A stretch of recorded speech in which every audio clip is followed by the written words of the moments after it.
કચ્છ લોકસભા તેમજ સમાજ નવનિર્માણ ટ્રસ્ટ દ્વારા ઓપન ડે નાઇટ સાંસદ cricket tournament season 4 jubilee ground Bhuj મધ્યે રમાઈ રહી છે।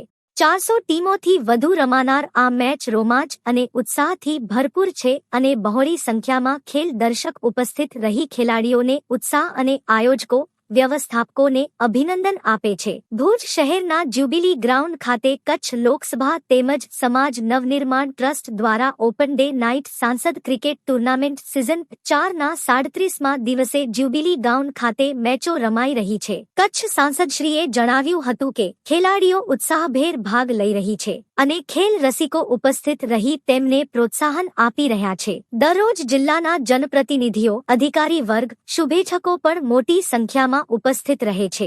400થી વધુ ટીમોએ રજીસ્ટ્રેશન કરાવ્યું છે। કચ્છ મોરબી માળિયાની ટીમો આ સ્પર્ધાત્મક ક્રિકેટ મેચમાં ભાગ લઈ રહ્યા છે। Kutch Lok Sabha open day night સાંસદ ક્રિકેટ ટુર્નામેન્ટ સિઝન 4માં મેચો દરમિયાન ખેલાડીઓને પ્રોત્સાહન આપવા સર્વશ્રી જુરી કમિટીના સભ્યો હાજર રહી પ્રોત્સાહન આપતા રહે છે।